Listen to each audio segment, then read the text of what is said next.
Estoy a la puerta y llamo, esperando a que me abras. Ábreme que quiero entrar, que estoy a la puerta y llamo. Hola, ¿qué tal mis hermanos de MCE? Para mí es un honor el poder compartir con ustedes esta charla, primera charla de introducción al curso de culto comunitario. La charla que yo les voy a impartir se llama El ser un pueblo. Uno de los grandes retos o los principales retos que nosotros tenemos cuando iniciamos nuestra vida comunitaria es el tener que aceptar que nuestras vidas ahora ya no solamente son nuestras, tenemos que compartirla con los hermanos. ¿Qué quiere decir esto? Quiere decir que vamos a formar parte de una hermandad, a formar parte de un lugar donde ya nuestros problemas son los problemas de todos, nuestras alegrías son las alegrías de todos, nuestras tristezas son las tristezas de todos. Si uno de los hermanos, cuando está entrando en este proceso de las primeras fases de introducción a la vida comunitaria, no acepta esto, va a tener muchos conflictos cuando ya empiece a adentrarse en el servicio y en la comunidad. Se pueden sufrir muchas luchas internas y hasta rechazos en contra de nuestro estilo de vida. Va a afectar también las relaciones con los hermanos. Esto se debe a que nosotros venimos con un sistema de vida apegado a otro tipo de realidad, una vida independiente. Yo les puedo decir desde mi propia experiencia, a mí me pasó esto cuando recién iniciaba la comunidad.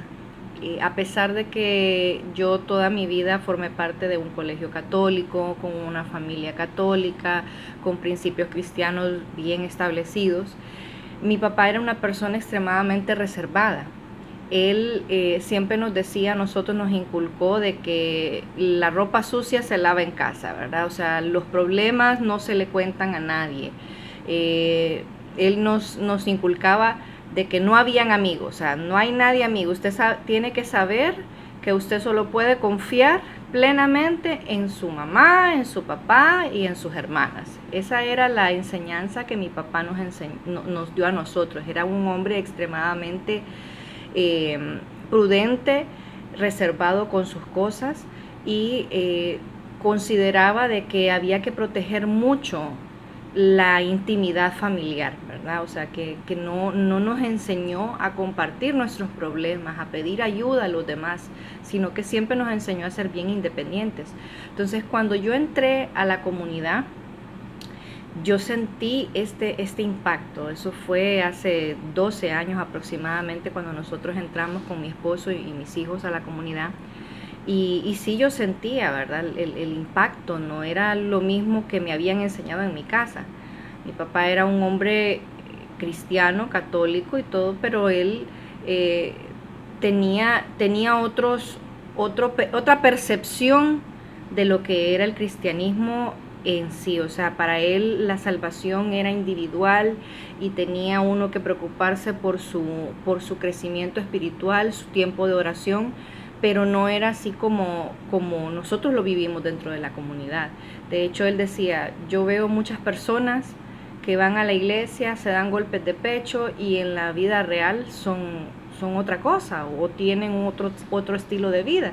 Entonces quizás las experiencias que él tuvo le habían hecho desconfiar, ¿verdad?, de las personas en general. Eso es lo que la mayor parte de las personas de repente traemos de nuestra vida en el mundo, ¿verdad? A pesar de que, como les digo, seamos parte de una comunidad católica, seamos bautizados y tengamos este tipo de enseñanza, mucho de esto afecta a nuestra realidad. Las personas se acostumbran a expresar su cristianismo de otra manera, ¿verdad? Como yo voy a la misa los domingos y eso es suficiente. Estoy bautizado, me casé por la iglesia, llevo a mis hijos a un colegio católico y para ellos eso es la expresión del cristianismo, cuando realmente estamos llamados a ser parte de un pueblo, del pueblo de Dios. El primer paso para entender la vida como un cuerpo o un pueblo es aceptar como individuo que soy parte integral de un todo, ¿verdad? También como comunidad somos parte integral de un todo, como la EDE, somos parte integral de un todo y vamos a ver que al final de cuentas somos parte del cuerpo de la iglesia, ¿verdad? Que es Cristo. Entonces, para entender esto, vamos a ver un poco de la visión de la iglesia, basados en 3 aspectos principales. Primero, que somos un pueblo. Segundo, que somos una familia. Y tercero, que somos un pueblo que rinde culto a Dios. Cuando decimos que somos un pueblo, vamos a hablar un poco de la visión de la iglesia sobre la vida cristiana. En Efesios 1 del 9 al 12 y 2 del 19 al 22, San Pablo nos habla del propósito del cristianismo, o más bien del propósito de Dios Padre de enviar a su Hijo Jesucristo, y podemos basarnos en 3 ideas principales en este pasaje. Número 1, que Dios ya tenía un propósito, lo sigue teniendo para nosotros y para la creación, que es la redención del hombre, ¿verdad? El propósito de Dios es el número 2, con respecto a la raza humana, es crear un pueblo unido a Él. Crear una unidad entre Dios y el hombre, un solo cuerpo, un templo donde Dios mora. Número 3, el hombre tiene como propósito vivir para dar alabanza y gloria a Dios. Somos del Señor. En vida o muerte somos del Señor. Vivimos para Él, respiramos para Él, actuamos para Él, y esa tiene que ser nuestra base fundamental dentro de la vida comunitaria como cristianos, como padres de familia, como solteros. Debemos entender que vivimos para Él. Si no fuera por el Señor, nosotros no estuviéramos aquí, y Él tiene un propósito para nosotros desde antes de que nosotros nos creáramos en el vientre de nuestra madre. Entonces, ese es lo que nos enseña San Pablo en estas lecturas. Tenemos que mantenernos bajo esta perspectiva. Dios nos ha revelado ya su propósito, y si no nos mantenemos claros en nuestra mente las intenciones del Señor, corremos el riesgo de trabajar en vano. El propósito de Dios es crear un pueblo que esté unido a Él. Este sería el pueblo de Dios, el cuerpo de Cristo, el templo del Espíritu Santo. Todo discípulo servidor de Dios debe tener este propósito y trabajar para formar ese pueblo que vive para Dios. En el Catecismo de la Iglesia, en el número 776, la Iglesia es instrumento de Cristo, dice. Ella es el proyecto invisible del amor de Dios al hombre. Pablo VI dice que quiere que todo género humano formen un único pueblo de Dios, se una a un único cuerpo de Cristo, se coedifique en un único templo del Espíritu Santo. Ahora vamos a ver, según el Catecismo también, cuáles son las características que debe de tener este pueblo de Dios. El pueblo de Dios ha sido adquirido por Él y para Él. Se es miembro por la fe en Cristo y por el bautismo. Este pueblo tiene por jefe o por cabeza a Jesucristo. La identidad de este pueblo es la dignidad y la libertad de los hijos de Dios, en cuyos corazones habita el Espíritu Santo como un templo. Somos templo del Espíritu Santo. Su ley es el mandamiento nuevo, amar como Cristo mismo nos amó a nosotros. Su misión, ser sal de la tierra y luz del mundo. Eso lo podemos corroborar en Mateo 5 del 13 al 16. Y su destino es el reino de Dios. Eso es lo que queremos alcanzar nosotros, llegar el día que tengamos que ser llamados a la presencia del Señor, llegar con un corazón puro y formar parte del reino de Dios. Esta es la verdadera vocación del cristiano. Este es el verdadero propósito de tu servicio como discípulo. Ahora Dios es muy sabio y nos ubica ya en un plano terrenal y realista y nos hace un llamado particular a cumplir este propósito de formar un pueblo en una labor específica, renovadora, que le llamamos comunidad de alianza. Esta comunidad, así como la sinfonía, tiene varias partes. Es parte integral de este pueblo, pero hay que ver a la comunidad como Pablo ve a la iglesia, como un cuerpo formado de manos, de pies, piernas, cabeza. O sea, somos parte integral del cuerpo de la iglesia. La comunidad, por ser parte integral del todo, está en todo y es el todo. Si yo me hago miembro de una comunidad o de esta comunidad, yo soy parte de ese pueblo. La comunidad no es todo el pueblo, pero es una manera de cómo este pueblo se manifiesta bajo la inspiración de Dios. Tu vida comunitaria y tu servicio cristiano, por muy sencillo que sea, debe realizarse con el corazón, debe realizarse con amor, debe realizarse con gozo.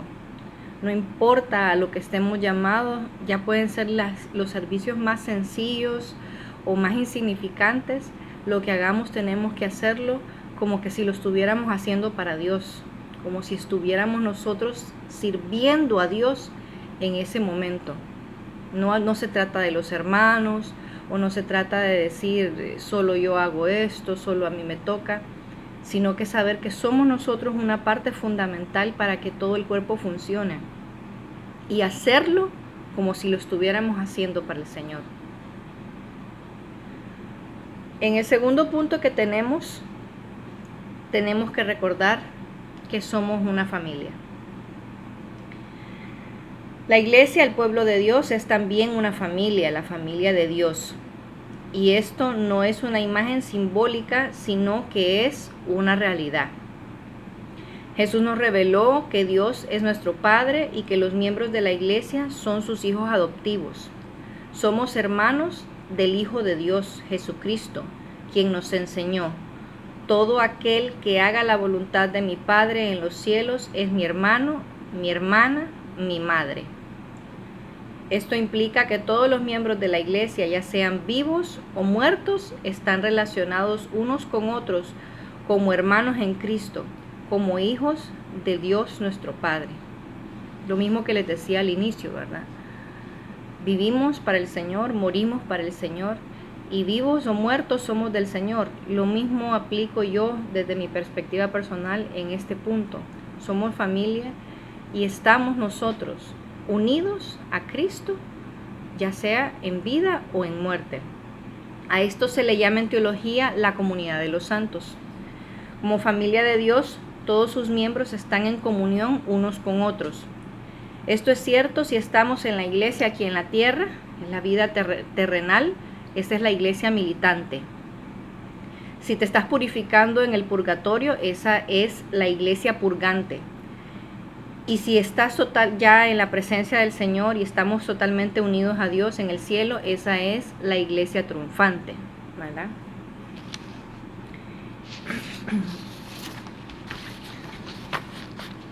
En este punto traigo a consideración esas palabras de mi papá que nos decía que uno solo podía confiar en su propia familia, ¿verdad? En sus hermanos, en sus padres, los del núcleo más cercano. Cuando entro a la comunidad y veo esta realidad diferente de hermandad, me siento dentro de la comunidad como sentía que estaba en mi casa. Entonces ahora siento que mi familia pasó de ser 5 personas a ser una gran cantidad de personas. Y eso es lo bonito que encuentra uno cuando empieza a disfrutar y a gozar de la vida comunitaria como familia. Ya uno se da cuenta de que puede, en el momento que necesita oración, por ejemplo, pedirla inmediatamente. O sea, sabe uno de que tiene personas que van a estar orando por uno, que van a pedir por uno, que no van a ser indiferentes a lo que uno esté pasando.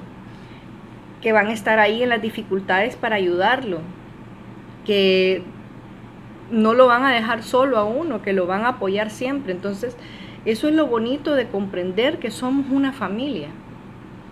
El encontrar que ya no solamente tengo una persona en la que puedo confiar plenamente, sino que tengo muchas personas que están en la misma lucha que yo, que están en el mismo proceso que yo y que quieren buscar al Señor como base fundamental de sus vidas. Y esa persona en la que yo puedo contar es mi hermano, es mi familia. El amor fraterno que experimentamos en la comunidad como familia es una de las cosas más bonitas que yo he experimentado al formar parte de la comunidad.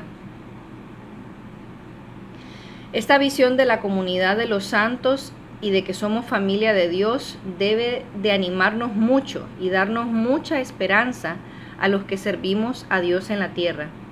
No estamos solos, pero estamos juntos en un vasto ejército de creyentes de tantos siglos de cristianismo. Como dice Hebreos 12, del 1 al 2, innumerables son los testigos y como una nube nos envuelven. Dejemos pues toda carga inútil y en especial las amarras del pecado, para correr con esperanza a la prueba que nos espera. Levantemos nuestras miradas hacia Jesús, el que motiva nuestra fe y la lleva a la perfección. Simple y sencillamente lo que les acabo de decir. El hecho de formar parte de una familia grande, con hermanos que lo apoyan a uno, que lo comprenden, o que tal vez no lo comprenden, pero que tratan de entenderlo, es algo muy especial. Yo tuve la experiencia de tener a mis primeros 2 hijos cuando estaba fuera de la comunidad, y el último cuando ya estaba dentro de la comunidad, y sentí algo totalmente diferente. Un grupo de familia más grande que se preocupaban por mí, que atendían a mis necesidades en el proceso de mi recuperación después del parto, que me llamaban, que me visitaban, que me tenían cariño, que tenían cariño por mis hijos, que se preocupaban por mis hijos. Y eso llena el corazón, y uno se siente cada vez más cerca del Señor cuando está tan acogido por una familia tan grande. Finalmente vamos a hablar de que somos un pueblo que rinde culto a Dios. Este pueblo pertenece a Dios. Dios se fijó en él, lo concibió, lo consagró y lo hizo de su pertenencia. Por eso lo amamos a él como pueblo. Caminamos hacia él como un pueblo. Le servimos a él como pueblo y rendimos culto y lo adoramos como pueblo. Vamos empujando una misma carreta, vamos todos en la misma dirección y nos ayudamos todos en la misma dirección hacia Dios. Si uno flaquea, el otro debe de estar ahí, ayudándolo a levantar sus brazos en oración, como decimos, apoyándolo, inspirándolo, dándole ánimos para salir adelante y alabando a Dios como un solo cuerpo. ¿Qué pide nuestro Dios de este pueblo? Lo pueden leer en Deuteronomio 10, 12, Deuteronomio 10, versículo 12, y del 16 al 17 y del 20 al 21. Dice aquí, ¿qué pide de ustedes el Señor su Dios?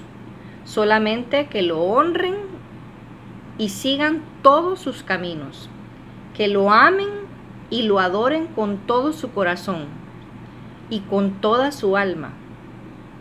Pongan en su corazón la marca del pacto, porque el Señor su Dios es el Dios de los dioses y el Señor de señores. Honren al Señor su Dios y adórenlo solo a Él, porque Él es el motivo de la alabanza para ustedes. Finalmente, el cristiano a veces no vive la plenitud de su vida cristiana y comunitaria porque se subestima. Subestima a Dios subestima su llamado a formar parte de este pueblo y subestima a los demás cuando desconfiamos de los demás, cuando no creemos que en la iglesia las personas son suficientemente buenas como para darme un ejemplo. Me subestimo yo porque digo, así nací, así crecí, así me acostumbré, esto es lo que soy, y no aspiran a tener un crecimiento espiritual más grande. Piensan de que no pueden cambiar, piensan de que siempre van a ser iguales. Y subestimamos a Dios porque no nos damos cuenta de que Él tiene el poder suficiente para transformarnos, para cambiarnos, para hacer de nosotros algo mejor. Ese propósito de buscar la santidad y de vivir para Dios debe de ser algo de plena confianza. No puedo subestimarme, no puedo subestimar el poder de Dios en mi vida, ni subestimar el amor de los demás y el proceso de conversión de los demás. Subestima su llamado a formar parte de este pueblo y subestima a los demás. Esa es una realidad para muchas personas. Para nosotros, dice, esto debería de ser una actitud pecaminosa. No deberíamos de concebir este tipo de situaciones en nosotros mismos. Y no hablo de fijarnos en los demás. No me refiero a esto con que no voy a estar pendiente de mí primero y estar pendiente de lo que hacen los demás y a señalar a los demás y a decir, este no es lo suficientemente bueno. No, me refiero al hecho de que yo debo de ser mi autocrítica, yo debo de ser consciente de mis errores, de mis problemas como cristiano, debo de ser consciente en qué punto estoy flaqueando, en qué punto estoy fallando para autocorregirme y no subestimarme. Si tengo un defecto, si tengo una situación en mi vida que no puedo dejar, una atadura, eso yo debo de considerarlo como pecado, debo de considerarlo como algo que debo corregir, que debo cambiar, y no debo de estar creyendo de que yo no soy lo suficientemente buena para lograrlo, sino más bien buscar la ayuda de Dios, ayudarme también de los hermanos que me rodean, del responsable pastoral con el que estoy conviviendo o de las personas con mayor crecimiento dentro de los grupos, para pedir oración por mí, para cambiar, no subestimarme, no subestimar a Dios en su poder de transformación y no subestimar a mis hermanos en su poder de intersección también. Debemos aprender a vernos como Dios nos ve, a ver a los demás con el amor que Dios los ve, a ver a Dios y adorarle y servirle por lo que Él es. Ese es en sí el punto más importante de esta charla, el aprender a vivir en comunidad es aprender que somos interdependientes, que contamos con los demás y que contamos con Dios para poder salir adelante. Yo quiero invitarlos a todos a que vivan esta experiencia. Como les digo, desde mi punto de experiencia personal puedo hablárselos y sé que muchas personas pasan por lo mismo que pasé yo cuando entré a la comunidad. Esa desconfianza, ese proceso de adaptación que lo lleva a uno a sentirse como que no encaja. Recuerdo que una de las cosas que yo miraba cuando ingresamos a la comunidad era que los niños y los jóvenes le decían tío a todo el mundo, ¿verdad? Tío por aquí, tía por allá. Y yo decía, yo no voy a dejar que mis hijos le anden diciendo tío a todo el mundo. O sea, tío es el hermano de mi esposo, la hermana de mi esposo, mis hermanas, esos son los tíos, no los demás. Y no lo entendía cómo funcionaba, pues no entendía que el amor de Dios es tan amplio y que todos somos sus hijos y que todos estábamos ahí viviendo una sola familia. Y qué bonito sentir ahora que después de tantos años de pertenecer a la comunidad, bueno, no son muchos en comparación de otros hermanos, ¿verdad? Pero qué bonito cuando mis hijos les dicen a mis hermanos de comunidad tíos, o cuando los hijos de mis hermanos me dicen tía, o le dicen tío a mi esposo. Es una experiencia especial. Aprender a ver la diferencia. Ahora miro para atrás y me doy cuenta de que estaba equivocada, de que me sentía incómoda y no me sentía que encajaba porque yo estaba equivocada. No había aprendido a ver a Dios en mis hermanos, a experimentar el amor de Dios en la comunidad. Y ahora es totalmente diferente. Vivo mi servicio con gozo, vivo mi servicio con alegría. No quiere decir de que ahora tenga más tiempo disponible, más bien yo creo que tengo menos, pero al principio en la comunidad cuando entramos había muchas cosas que yo no sentía. Y decía, cuando me invitaban a alguna cosa o algún servicio, yo siempre sencillamente en este momento no puedo, o sea, siempre ponía como prioridad mis asuntos personales antes que los demás, antes que la comunidad. Y el entrar en un proceso, el poder superar esas fases iniciales de adaptación y encontrar el amor de Dios en los hermanos, me hizo ver la vida comunitaria de forma diferente. Y ahora lo disfruto.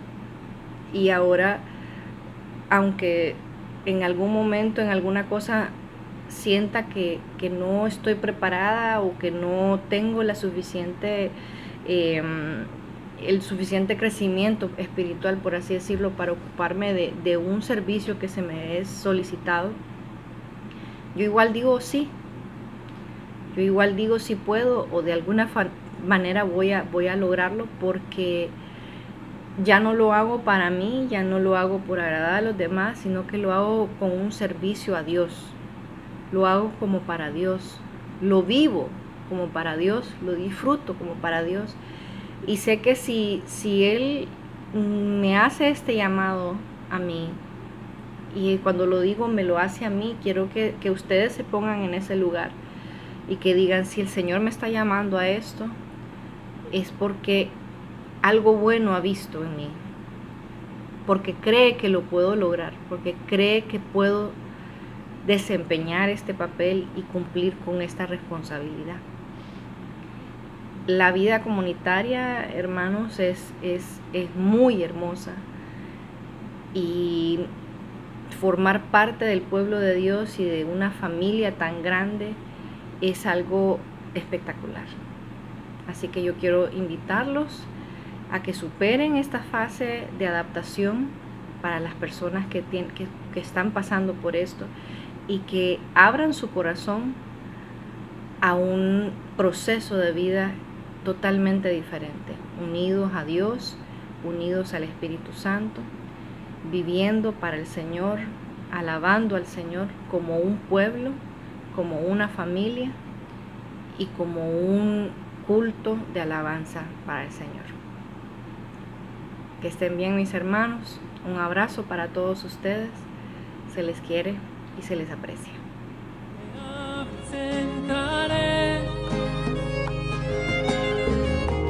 Y yo cenaré contigo. Si no me abres, seguiré afuera como un mendigo.